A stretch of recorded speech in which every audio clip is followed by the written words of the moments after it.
Bonjour à toutes et à tous, j'espère que vous allez bien. Aujourd'hui on se retrouve pour les pronostics de la Liga. C'est la 11e journée et en plus de ça quand même des belles affiches, Real Séville, on a également le Betis contre l'Atlético, on a également le Barça contre l'Athletic Bilbao. Donc chaque match comme d'habitude a son pronostic. Encore une fois, je préfère le répéter, ce n'est que mes avis et je vous déconseille bien évidemment de combiner les 10 matchs. Donc je vais bien évidemment vous expliquer mes choix et on commence donc avec Rayo Vallecano contre Cadix. Donc Cadix qui est actuellement 19e mais qui en termes de forme sont peut-être en meilleure forme que Vallecano. Ils sont quand même sur 4 matchs nuls d'affilée et une petite victoire. Ici un match nul ne m'étonnerait pas fortement, mais je me dis qu'avec voilà la bonne forme entre guillemets de Cadix actuellement, il pourrait peut-être aller chercher quelque chose. On sait qu'entre ces deux équipes, c'est très souvent des matchs avec très peu de buts. Donc le nul ou Cadix et le moins de 4,5 buts, ça me semble plutôt logique, en sachant que le moins 2,5 buts passe 6 fois sur 7 lorsque les deux équipes s'affrontent. Et encore une fois, comme je vous l'ai dit, le nul n'est pas à oublier sur ce match, mais je préfère tenter la double chance avec pourquoi pas Cadix, même si actuellement c'est seulement une petite victoire. Le second match, c'est le Real Valladolid contre la Real Sociedad. La Real Sociedad qui est actuellement 3e du côté de Valladolid, ils sont 11e. Très bonne performance pour l'instant de Sociedad qui a 2 points d'avance sur l'Atlético, seulement 3 points de retard sur le Barça. Entre ces deux équipes, on sait que très souvent, en tout cas, la Real Sociedad ne perd pas. Et honnêtement, leur cote était supérieure à 2. Et je me dis que prendre Real Sociedad remboursé en cas de match nul, cote à 1,47, c'est plutôt intéressant. Encore une fois, comme d'habitude, n'hésitez pas à me dire ce que vous en pensez dans les commentaires de tous ces pronostics. On enchaîne avec Valence contre Majorque et c'est peut-être ma grosse confiance de cette Liga, en tout cas de cette journée de Liga. Donc Valence contre Majorque, Valence 8e du côté de Majorque qui sont 15e et on retrouve un petit pronostic que j'aime bien jouer, c'est la première équipe qui marque. Du côté de Valence sur leurs 5 derniers matchs, 4 fois ils ont été la première équipe à marquer. Du côté de Majorque, 4 fois sur 5 ils ont été la première équipe à encaisser. Donc je me dis pourquoi pas le tenter, c'est coté à 1,56, la cote, on en a connu des plus élevés, mais je trouve que honnêtement ça peut se tenter, et surtout que Valence jouera à domicile, donc pour moi c'est clairement ma grosse confiance, j'ai envie de dire, de cette journée de Liga. On passe au Real Madrid contre Séville, donc du côté du Real, ils sont actuellement un premier avec tout simplement 3 points d'avance sur le Barça. Du côté de Séville, ça revient tout doucement, actuellement milieu de tableau. Je pense qu'on peut clairement avoir un match à but, même si actuellement du côté de Séville, c'est pas forcément le cas. Ils sont sur 7 matchs sur 8 avec le moins de 2,5 buts. Mais quand les deux équipes s'affrontent, on a très souvent du plus de 5. Donc je me dis pourquoi pas le tenter. Alors le Real favori, mais cote beaucoup trop basse pour prendre uniquement la victoire du Real. Mais vous pouvez bien évidemment prendre la victoire du Real combinée avec un autre pronostic. Donc ici, le plus de 5 côté à 1,52. On passe à l'Espagnol contre Elche. Là, c'est un match plutôt intéressant parce que c'est un match bas de tableau, mais il y a des choses à dire. On a l'Espagnol qui est actuellement 16e, mais on a surtout Elche qui n'a pas encore gagné de match en Liga, 0 victoire en 10 matchs de Liga. Là où c'est un peu intéressant, c'est qu'il y a bien Elche contre l'Espagnol sur leurs 6 dernières confrontations, ils ont perdu qu'une seule fois.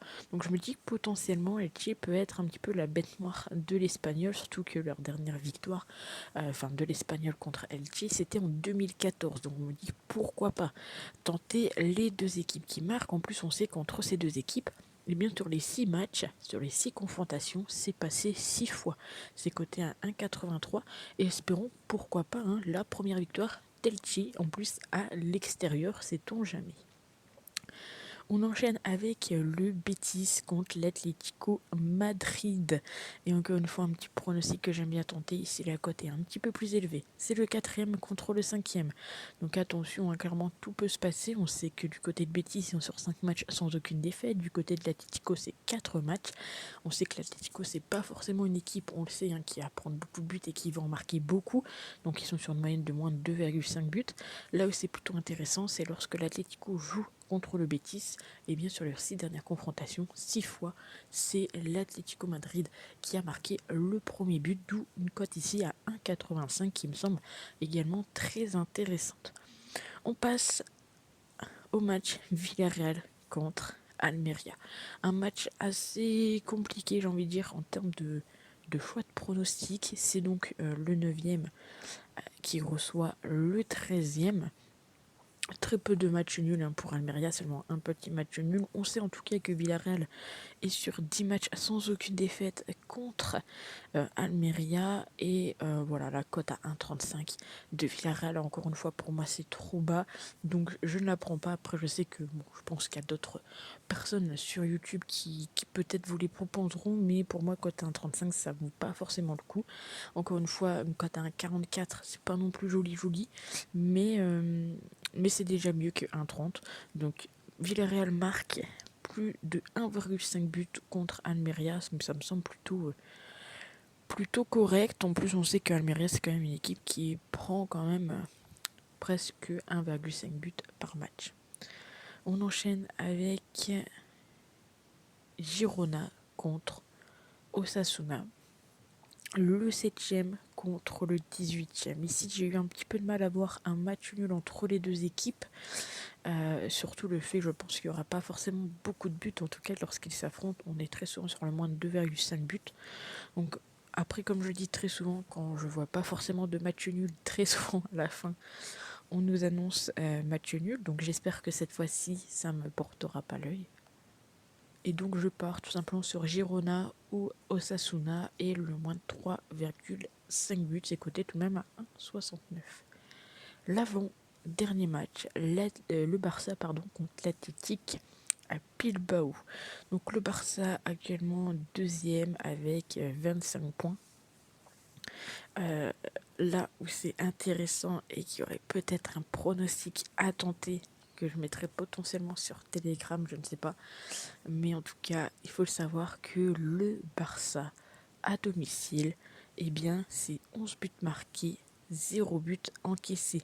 Alors, c'est un peu risqué de prendre le fait que l'Athletic Bilbao ne marquera pas parce que l'Athletic Bilbao, c'est une des équipes qui marque quand même le plus à l'extérieur, hein, 11 buts marqués en 4 matchs, d'où le fait que je ne suis pas parti sur ce pronostic. J'ai essayé de prendre un pronostic qui me semble peut-être un petit peu plus safe dans le sens où très souvent entre ces deux équipes on a le plus de 2,5 et je vois plus le Barça aller chercher la victoire que l'Athletic Bilbao, surtout que Barça sera à domicile. Donc la victoire du Barça et le plus de 1,5 but. Mais voilà, si vous souhaitez vraiment mettre une pièce pour vibrer, j'ai envie de dire, sur le long du match, vous pouvez potentiellement mettre une petite pièce sur le fait que l'Athletic Bilbao ne marquera pas. En tout cas, je pense que je vous proposerai dans tous les cas sur Telegram. Donc cote à 1,74 et on finit avec le Celta Vigo contre Retafe, un match qui aura lieu lundi. C'est le 14e qui reçoit le 17e, deux équipes qui ne sont pas forcément en très grande forme. Du côté du Celta, on est sur 3 défaites d'affilée. Du côté de Retafe, 4 matchs sans aucune victoire. On sait que le Celta très souvent est la première équipe à encaisser. Entre les deux équipes, on a très souvent très peu de buts. La cote, elle n'était pas assez intéressante, je trouve, pour la tenter. Ici, je pars sur un pronostic qui va un petit peu à contrario des bookmakers, à savoir Retafe gagne à la mi-temps, remboursé s'il y a un match nul. Je tente le tout pour le tout, j'ai envie de dire, on sait que Retafe, c'est comme une équipe qui marque pas mal de buts en première mi-temps. Et là où le Celta donc encaisse très souvent en premier, hein, c'est également ce qui peut leur poser problème. Après, attention, car Retafe prend énormément de buts dans le premier quart d'heure. Mais voilà, cote à 2,81 pour finir cette journée de Liga. Je pense que ça peut être assez intéressant. Donc n'hésitez pas à me dire ce que vous en pensez dans les commentaires. Et nous, on se retrouve très vite pour une nouvelle vidéo. Ciao.